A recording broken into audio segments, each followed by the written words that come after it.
chapters 10 and 11.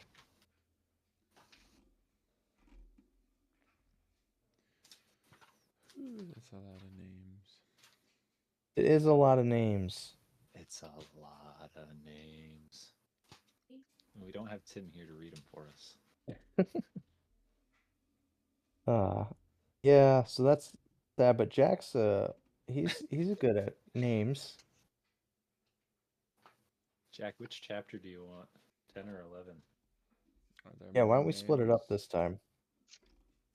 They both have pretty much equal amounts of names. 10's got a decent chunk more. Well, Like the Are name you game sure going on about right now. that? I don't know. Whatever. I'm fine with anything. I can read it all. I can read none of it. I can read half of it. I'll try it backwards. Can't guarantee it'll go well, but whatever you want. All right. Nehemiah 10:28. And the rest of the people, the priests, the Levites, the porters, the singers, the Nethinims, and all they that had separated themselves from the people of the lands unto the law of God, their wives, their sons, and their daughters, every one having knowledge and having understanding. They clave to their brethren, their nobles, and entered into a curse and into an oath, to walk in God's law, which was given by Moses, the servant of God, and to observe and do all the commandments of the Lord our Lord, and his judgments and his statutes, and that we would not give our daughters unto the people of the land, nor take their daughters for our sons. And if the people of the land bring ware or any victuals on the Sabbath day to sell, that we would not buy it of them on the Sabbath, or on the holy day, and that we would leave the 7th year in the exaction of every debt. Also, we made ordinances for us to charge ourselves yearly with the third part of a shekel for the service of the house of our God, for the showbread, and for the continual meat offering, and for the continual burnt offering of the Sabbaths, of the new moons, for the set feasts, and for the holy things, and for the sin offerings to make an atonement for Israel, and for all the work of the house of our God. And we cast the lots among the priests, the Levites, and the people for the wood offering, to bring it into the house of our God, after the houses of our fathers, at times appointed year by year, to burn upon the altar of the Lord our God, as it is written in the law, and to bring the firstfruits of our ground, and the firstfruits of all fruit of all trees, year by year, unto the house of the Lord. Also the firstborn of our sons, and of our cattle, as it is written in the law, and the firstlings of our herds, and of our flocks, to bring to the house of our God, unto the priests that minister in the house of our God. And that we should bring the firstfruits of our dough, and our offerings, and the fruit of all manner of trees, of wine and of oil, unto the priests, to the chambers of the house of our God, and the tithes of our ground unto the Levites, that the same Levites might have the tithes in all the cities of our tillage. And the priest, the son of Aaron, shall be with the Levites, when the Levites take tithes, and the Levites shall bring up the tithe of the tithes unto the house of our God, to the chambers, into the treasure house. For the children of Israel and the children of Levi shall bring the offering of the corn, of the new wine, and the oil unto the chambers, where are the vessels of the sanctuary, and the priests that minister, and the porters, and the singers, and we will not forsake the house of our God.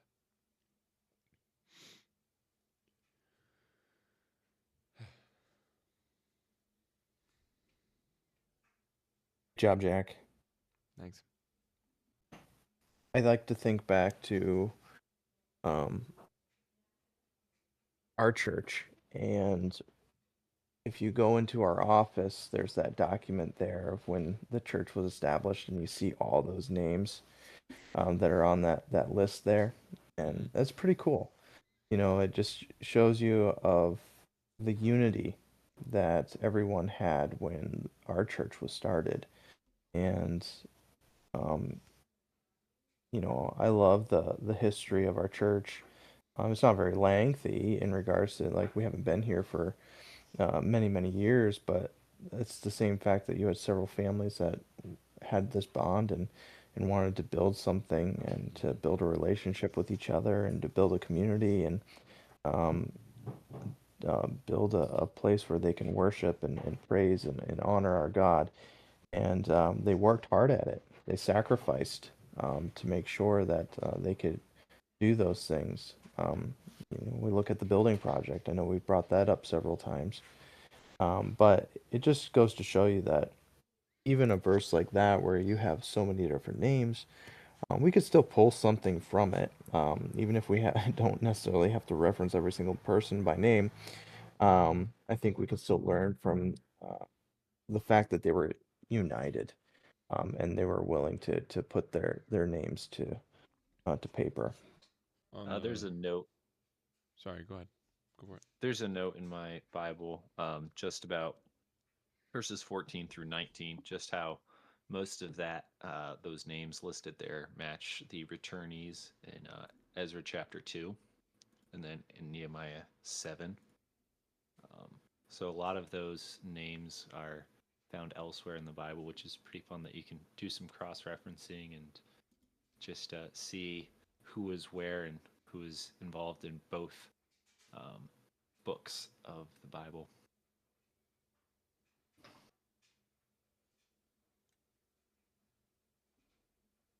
Yeah, I mean, this was a huge turning point for the children of Israel.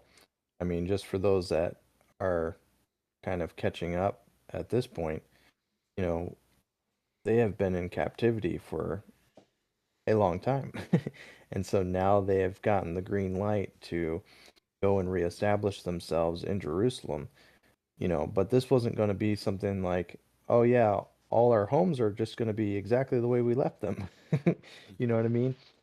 It was, oh, if we want to do this, it's going to take a lot of work. It's going to take a lot of sacrifice. It's going to take, there's a huge risk factor, not just from a personal safety perspective, but also from a financial perspective. Yeah, real quick. I just think it's cool that we've been seeing as the chapters have been going along that they've kind of been steadily moving from rebuilding one thing to another. Started with the walls, then it went to the city, um, and then it went to with reading the law, building back the people's individual walk with God, and now it seems like they're rebuilding their nation's service to God with all of the sorry, my light went out. With all of the different things that they're trying to set up with the what to do, what not to do on the Sabbath, who's going to bring wood for a wood offering, bringing sacrifices for an offering, what should be given to the Lord, who should be giving to the Lord, just all of that inner workings kind of things. They're laying out it. They're laying it out all nice and clear and in order. And I just think it's cool to see that they're taking each part of their nation that had fallen apart and they're rebuilding it from the ground up. And they're using the law as their baseline and building on top of that. So just something cool that stuck out to me. And I'm curious as to what's next on their checklist for rebuilding. Kind of to build on what Jack said, been going through the Bible chronologically this year, and we just made it through Joshua, I believe. I'm a little behind, so forgive me on that. But I'm seeing lots and lots of parallels between 10 and 11 and first 6 books of the Bible. Just how they're assigning different tasks to different tribes and different leaders among those tribes, and how they're assigning different just different rules that they're going to follow. Whereas in the first 6 books, it was stuff that God told them to follow. This is stuff that they're more or less they're blanking on the word that I wanted, but they're man. Well, there went that thought. They're giving themselves back to God, and they're just wanting to prove to him and tell him that they are willing to follow these rules that they drifted away from. That was the reason that they went into captivity, because they left God and started worshiping the idols of the land. I just think it's really cool how they went back to the books of the law. They saw what the law was, and they said, we're going to follow these. We're going to do it this way. They even added some stipulations, make it stricter, that weren't really covered, such as the trading with the Gentiles, which wasn't really covered in the books of the law. But I just think it was really cool how they just man, it's gonna bug me that I can't think of that word, but just really cool how they recommitted to the law that their ancestors had committed to back in Exodus, I believe.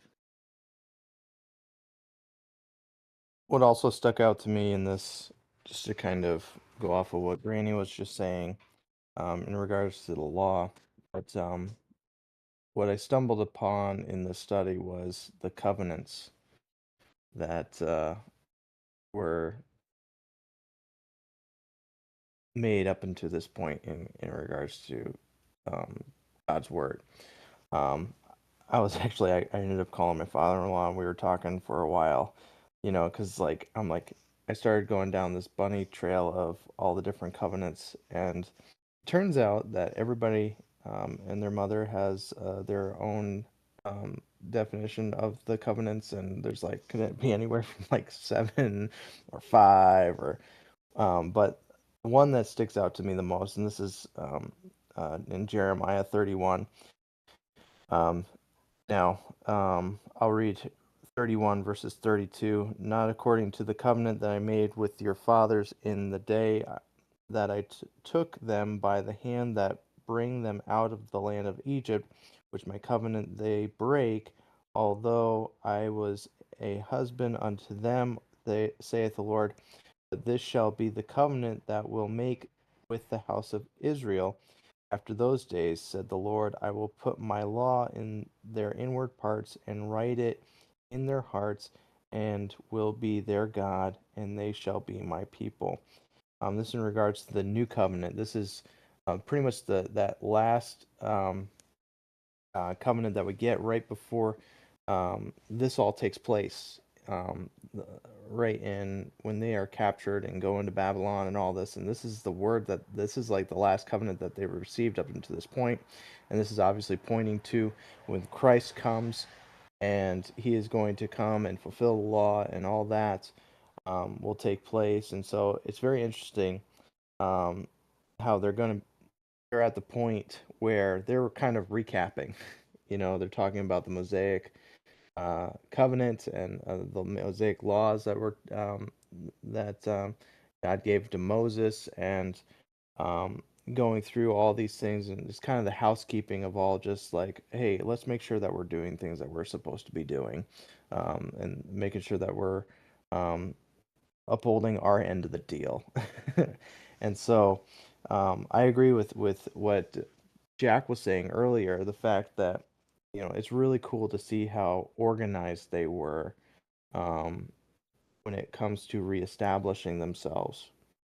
They could have just been like, okay, we're just going to retake it and just do what you want, and we'll be God's people, but just do whatever. From a political standpoint, that was kind of leadership that they were under at the time. If you remember back when the specific, I'm probably going to get it wrong, Cephas or Caiaphas or something like that, whatever his name is. There was something else. I feel like I'm missing something. You remember there was a cylinder that was found. You guys remember when we were talking about that? Yeah, I know. I'm going way back. That's This is, chapter Cyrus? Are you trying? Are you trying to think of the Cyrus? name Cyrus? Yeah. yes, Cyrus. Thank 1. you. Oh. Way to go, Kevin. Kevin Nice came to through. do. Kevin came in It clutch. was Granny first. Kevin said it louder. He gets the credit. That's how it goes. Everyone knows this. Thank you. See, I wasn't totally off par there. Just a But little anyway, crazy sounding.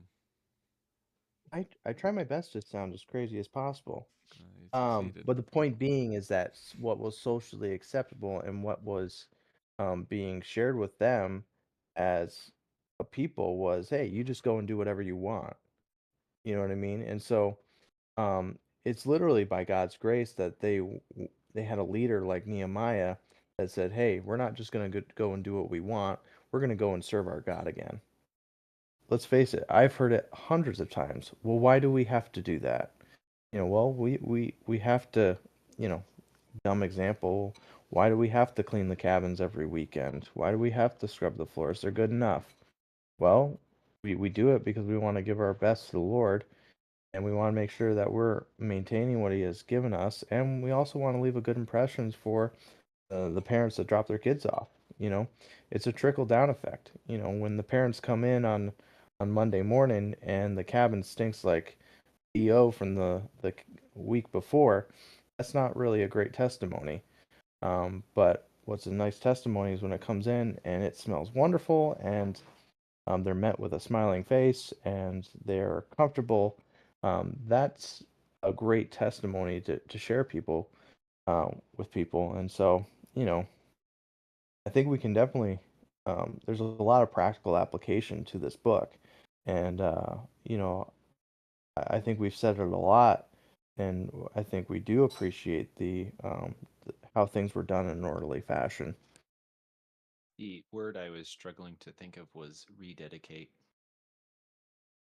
I don't know if that is relevant anymore, but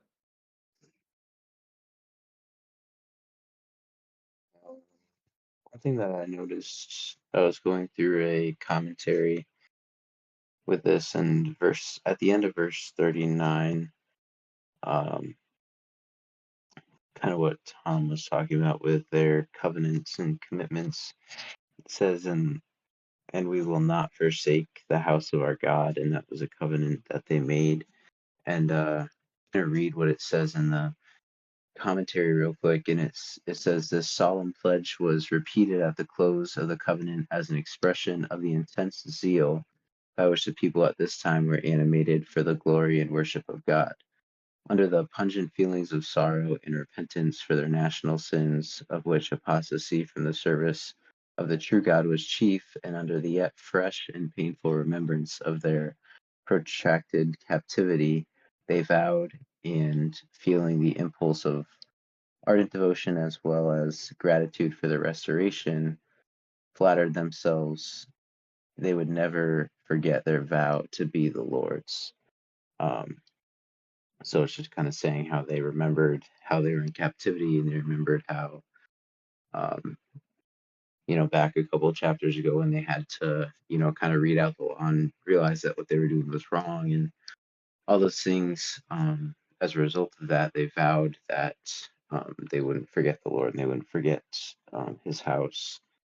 I think that's just an important reminder for us to just remember the house of our God, and just to remember what we're supposed to do. Listening to a few different commentaries as well, and I stumbled across the same thing where they kind of had a new appreciation for the law at this point. And so I think as for us as believers, sometimes we do get stuck in the monotony of things and we get into our routines.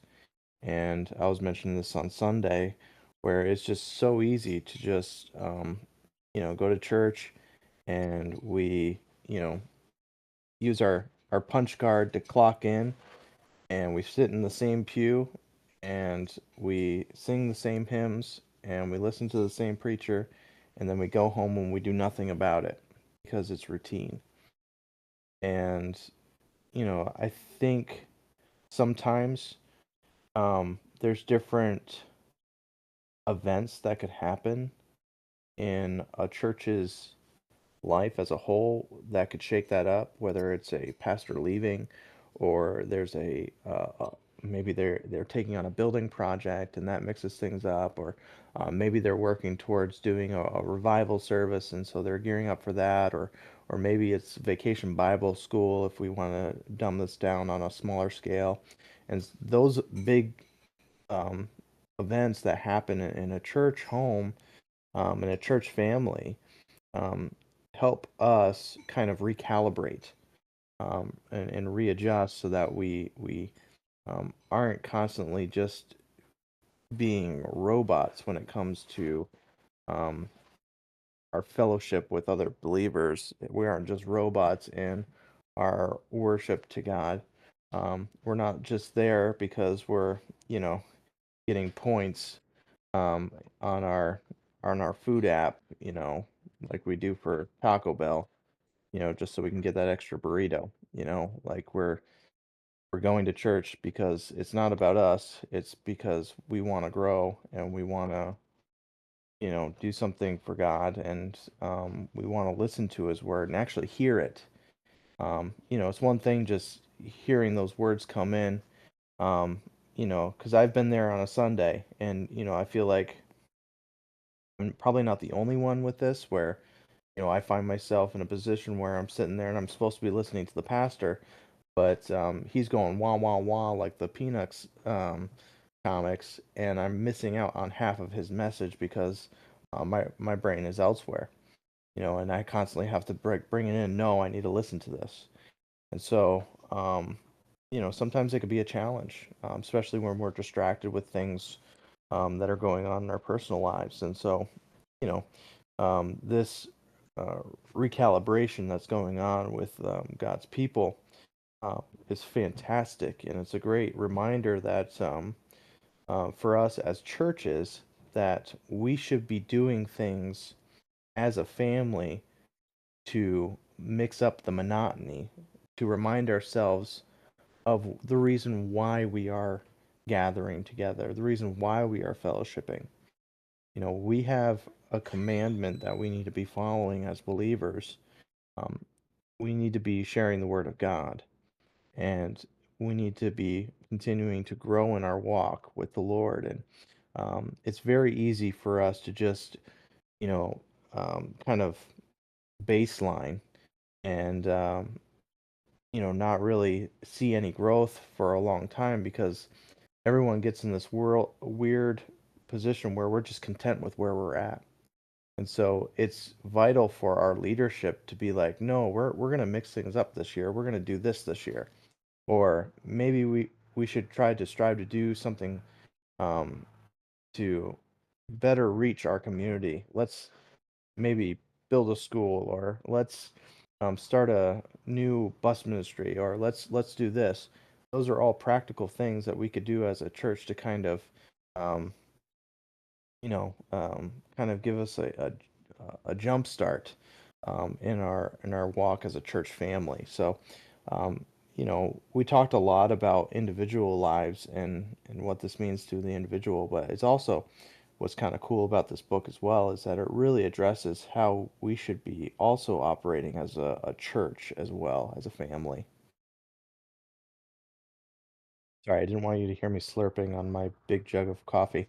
Um, so why don't we, unless you guys want to continue to dissect chapter 10, why don't we go ahead and jump into 11? Does that sound fair? Sweet. Nehemiah 11, verse 1. And the rulers of the people dwelt at Jerusalem. The rest of the people also cast lots to bring one of 10 to dwell in Jerusalem, the holy city, and 9 parts to dwell in other cities. And the people blessed all the men that willingly offered themselves to dwell at Jerusalem. Now these are the chief of the province that dwelt in Jerusalem. But in the cities of Judah dwelt every one in his possession in their city, to wit, Israel, the priests, and the Levites, and the Nethinims, and the children of Solomon's. If we jump back into verse 1 and read verse 2 again. And the rulers of the people dwelt in Jerusalem. The rest of the people also cast lots and bring them once of 10 to dwell in Jerusalem, the holy city, 9 parts to dwell in other cities. The people blessed all the men that were willing to offer themselves to dwell in Jerusalem. Again, it's just that simple reminder that this was a sacrifice to go back to Jerusalem because it requires them to leave their current home. I know we pointed this out in earlier studies that this isn't just a hop, skip, and a jump and they're back in Jerusalem. This was literally a journey to get back to where they were their original home in Jerusalem. And so, it required sacrifice, willing sacrifice. It wasn't Nehemiah going, okay, we need to get everybody back and go into the homes. If they don't come willingly, like drag them out of their homes, and we're gonna take them back regardless. They were willing to offer themselves. And what I thought was interesting was this word, and the people blessed all the men that were willing to offer themselves in Jerusalem. And if you look at that word bless, it's kind of interesting because um, it's not that definition of, um, it's not the same bless that we would read in, I think it's in, oh, I think it's in Matthew, um, where Jesus is going through all the blessings. The I don't know if you Beatitudes, guys, Matthew the 5. Beatitudes. It's a different word than that because it's happy is the man is that you would probably translate that into the English language, but this is to kneel, which I thought was interesting. So what that means is that if we go back to that full context, is that it means to kneel in adoration, and so they they have this utmost respect. They literally bent the knee at these men that were willing to make this sacrifice, which I thought was very interesting. They weren't just happy um, that all these men were doing that. They were just really they were really happy that they really appreciated these men for what they did. I guess we'll put it that way. They respected them, and so cool word there. Going back to the original language. So that was something that really stuck out to me. Um, I know I always talk way too much, so what has stuck out with you in this chapter?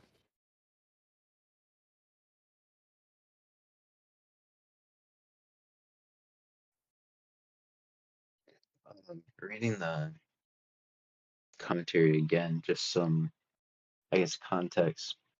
Um, Obviously, Jerusalem was the center of um, everything there with the government and all that. But the reason why these men were sent there is because they needed more people to live there besides just the government, just to inhabit it, and also for protection. Because obviously, being the center of everything, that could be a vulnerable spot or a targeted spot. So they had to send people there. Um, and so it says that um, these volunteers going there kind of awakened the national spirit and their very like patriotic type of spirit, because there were these people that were willing to go and sacrifice their comfort and their safety for the interest of the people as a whole and for the better of their nation. So just that selfless sacrifice, like you were saying, Tom, and just but that was why they did it, and they casted lots, I guess, to determine who would go, and they said that that was um, God choosing them, whether that's actually what happened or not. But yeah, just a little bit of context there with that.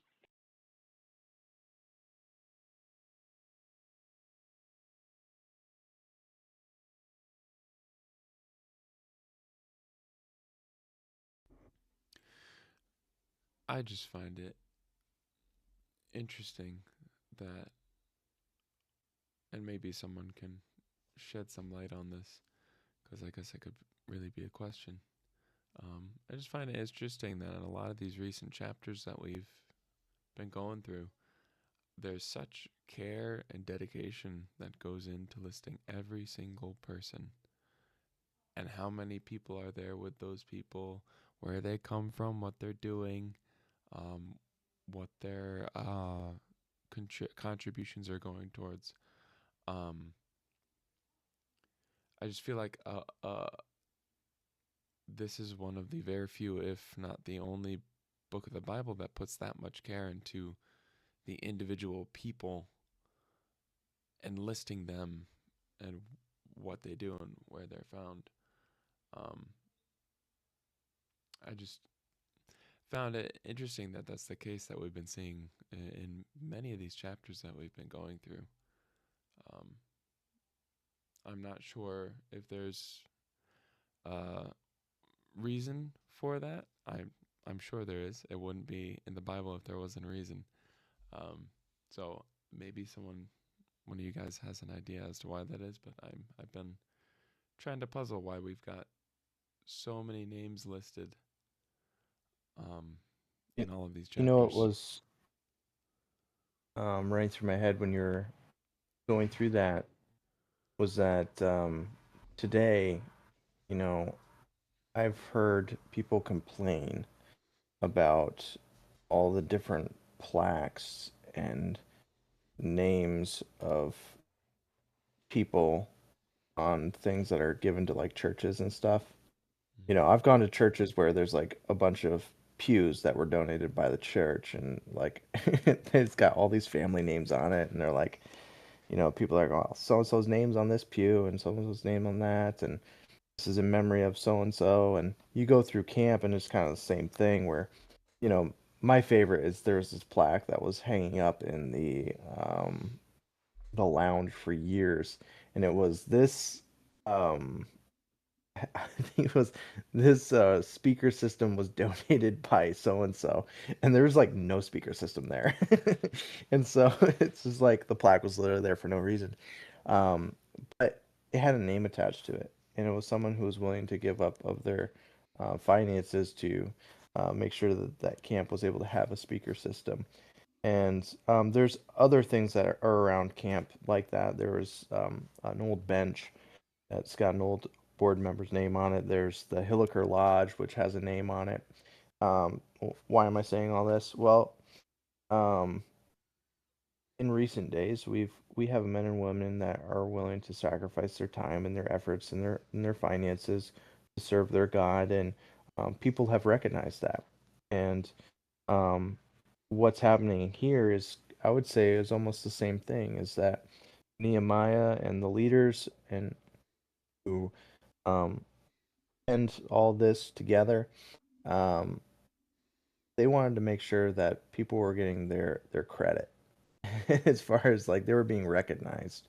Like they did good work, and we should recognize them for that. Not not because we should, not for a puffed up reason, I don't think, but because it's good for us to look back to the men and women who've served before us and to realize that things can be done. Um, and things can be accomplished by God, and it doesn't matter how um, small we think of an impact that we might have in the world, but it's pretty cool just to see the men and women that we have before us who have um, literally sacrificed everything just so um, the Word of God can continue.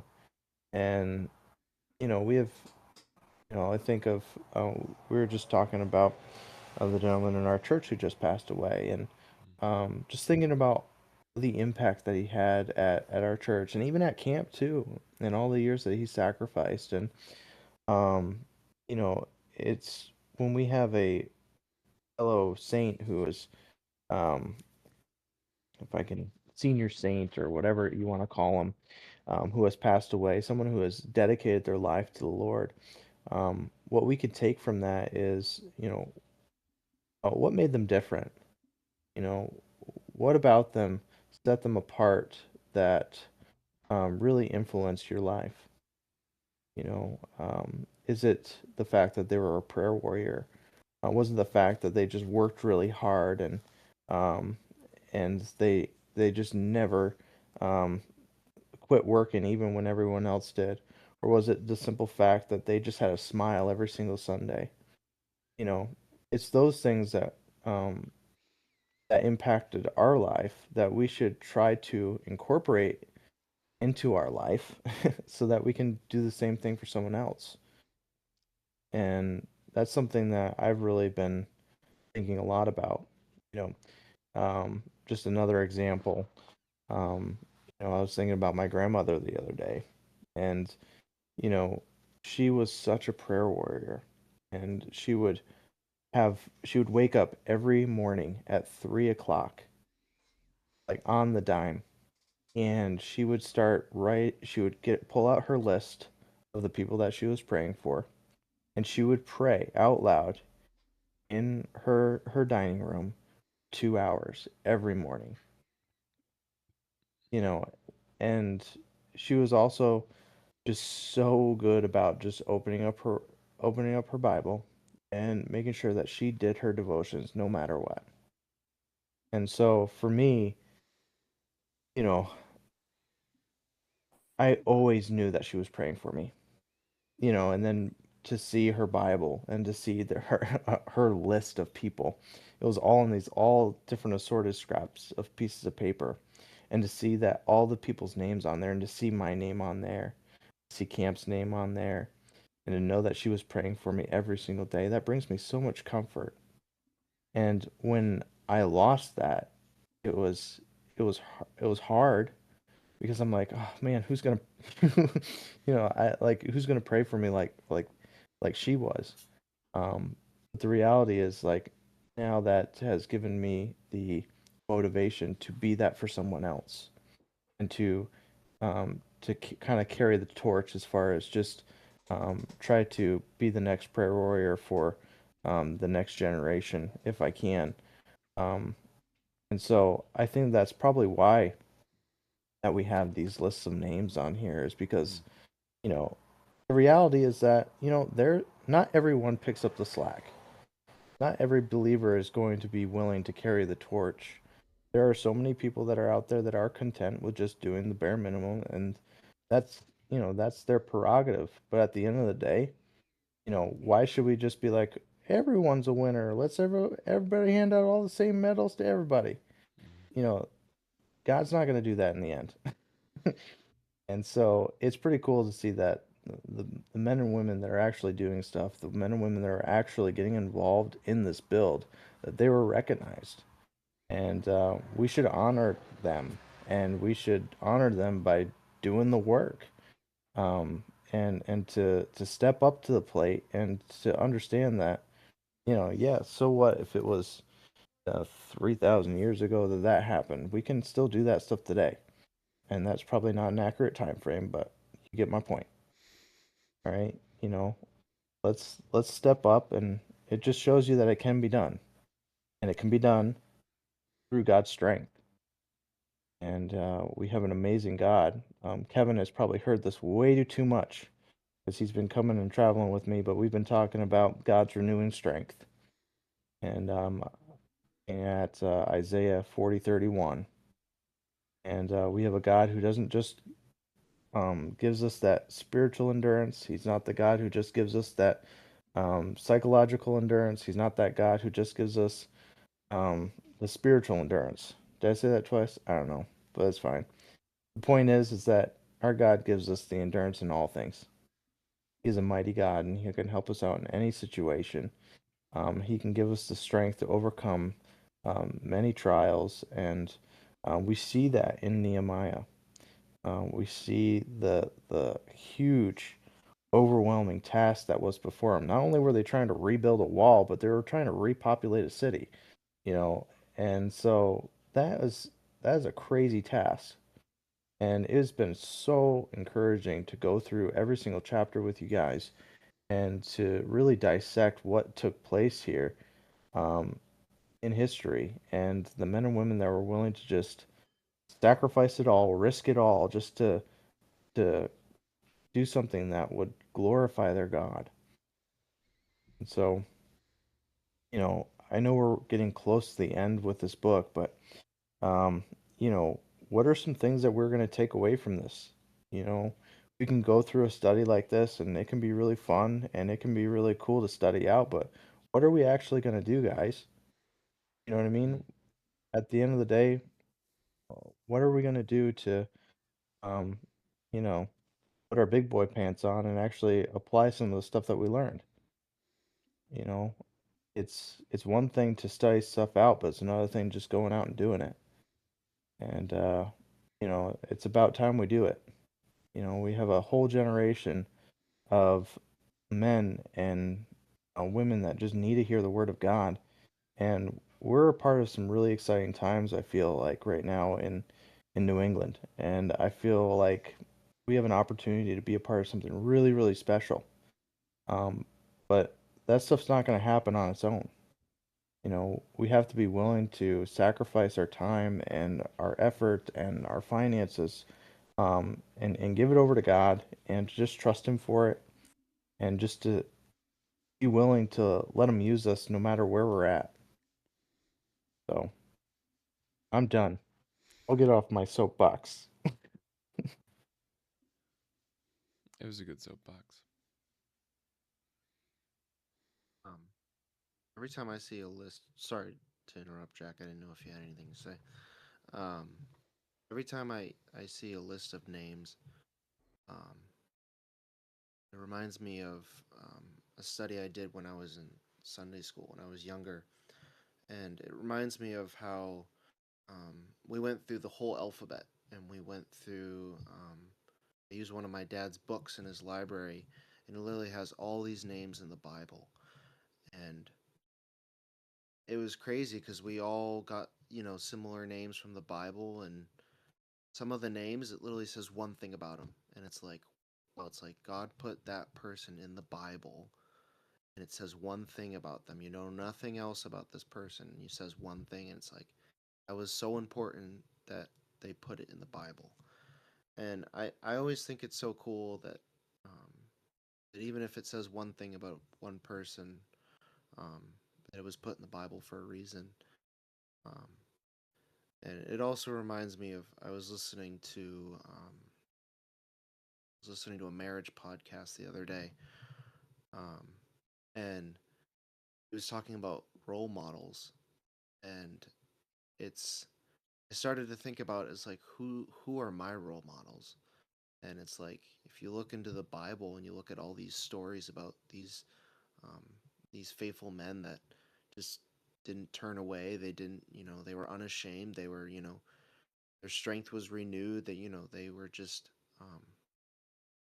they were so on fire for God. It's like these are like perfect role, like they're not perfect, but like these are good examples of these faithful men that were part of fighting for and showing others and how great our God is. And I just thought that was pretty cool.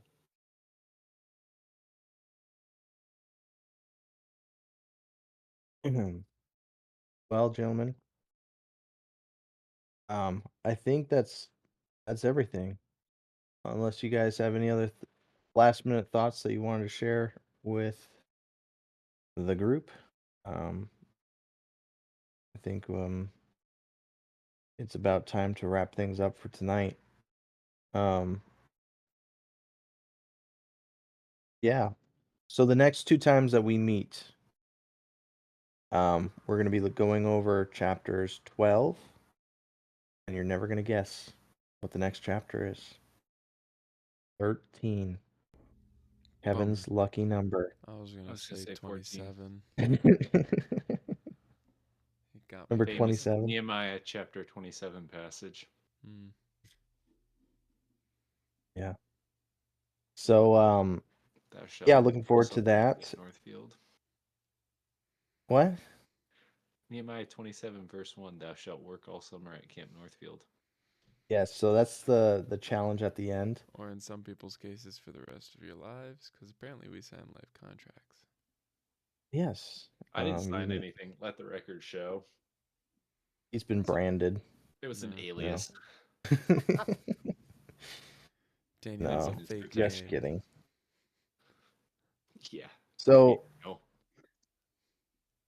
why don't we go ahead and closing this out in a word of prayer, and we'll call it a night. Sounds good. Wonderful.